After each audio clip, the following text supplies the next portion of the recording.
আমরা আজকে আলোচনা করব গাড়ির যে ইনজেক্টর কিংবা হচ্ছে গাড়ির মিসফায়ার হয় কিংবা সিলিন্ডার মিস হয় কি কারণে হয় সেই বিষয়গুলো আমরা আলোচনা করব। তো আমি নিয়ন, স্পিড অটো কেয়ার পক্ষ থেকে আপনাদের সকলকে স্বাগত। তো আজকে আমরা আগে দেখাবো যে একটা হুন্ডা ভেজেল গাড়ির সামনে আমরা দাঁড়ায় আছি। তো এই গাড়িটা গতকালকে আমাকে ফোন দিচ্ছিল, যদিও গতকালকে আমাদের বন্ধ ছিল শুক্রবার থাকার কারণে। তো পরবর্তী গাড়িটা আমাদের কাছে নিয়ে আসে, আমাদের একটা এমার্জেন্সি টিম আছে, ওরা গাড়িটা চেক করে দেখে যে এই গাড়ির হচ্ছে সিলিন্ডার মিসিং করতেছে। তো সিলিন্ডার মিসিং এর হচ্ছে এখানে 3 এবং 4 নাম্বার সিলিন্ডারটা মিসিং করছে। এখানে আসে হচ্ছে P03 হচ্ছে দেখাইছে, সিলিন্ডার 3 নাম্বারটা দেখাইছে, এবং P0304 হচ্ছে 4 নাম্বার সিলিন্ডারটা মিসফায়ার দেখাইছে এখানে। তো কি কারণে মিসফায়ার দেখালো সেটা আমরা হচ্ছে চেক করতে ওই মুহূর্তে পারি না, কারণ হচ্ছে এমার্জেন্সি টিম, সব কাজগুলো ওই দিন করা হয় না। জাস্ট এমার্জেন্সি কাজের জন্য গাড়িগুলো বুঝে রাখা হয়, কিংবা হচ্ছে এমার্জেন্সি সিচুয়েশনে যদি কোনো কোড ইরেজ করে দেওয়া হয় কিংবা যেগুলো দিয়ে আপনার গাড়ি চালাইতে পারবেন সেই ব্যবস্থাগুলো করা হয়, সেই কাজগুলো আমরা করে দিই। গাড়িটা আমাদের কাছে ইউজার রাখে যাওয়ার পর আমরা চেক করলাম সকালে এসে যে এটার পাইলাম হচ্ছে ইনজেক্টর যে আছে, এই ইনজেক্টরগুলো জাম হয়ে গেছে। গাড়ির যে ইনজেক্টরগুলো আছে সেই ইনজেক্টরগুলো জাম হয়ে গেছে। কিন্তু কিছুদিন আগে হচ্ছে এটার আমরা গাড়ির হচ্ছে পুরো ফুয়েল সিস্টেমটা সার্ভিসিং করছি। এই গাড়িটা পুরো ফুয়েল সিস্টেম সার্ভিসিং করার কয়েকদিন পরে আবার ইনজেক্টরগুলো জাম হয়ে গেছে। এই জামটা হয়েছে কি কারণে সেটা আজকে আমরা আপনাদেরকে বিস্তারিত জানানোর চেষ্টা করব। আপনারা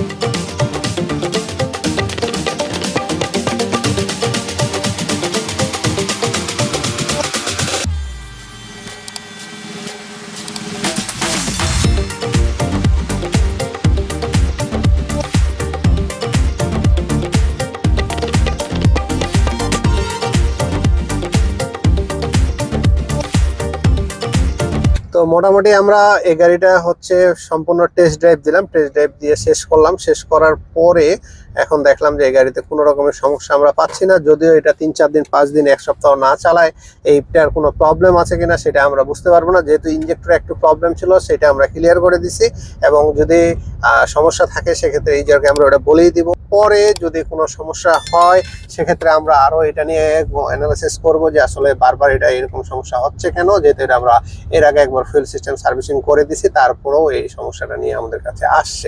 তো যাই হোক, এখন হচ্ছে আমরা এই গাড়িটা কমপ্লিট পাইছি। এখন আমরা চালাইলাম, কোনো ঝাঁকি নাই, কাঁপুনি নাই, কিংবা কোনো রকমের মিসফায়ার হচ্ছে না, সিলিন্ডারের কোনো সমস্যা হচ্ছে না, সবকিছুই ঠিক আছে। তো আমরা এই গাড়িটা এখন ডেলিভারি দিয়ে দেবো।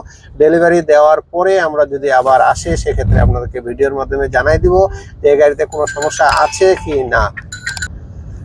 তো এরকম ছোট ছোট ইনফরমেশন, ছোট ছোট কাজ কিন্তু বড় হয়ে যায়। যদি এরকম করার প্রয়োজন হয় আপনারা স্পিড অটো কেয়ারকে সরাসরি চুজ করতে পারেন। স্পিড অটো কেয়ার আপনাদেরকে এরকম সব রকমের সার্ভিস এবং পার্টসের জন্য আপনাদের সাথে আছে সব সময়। তো আমাদের জন্য দোয়া করবেন, সকলেই ভালো থাকবেন, ধন্যবাদ।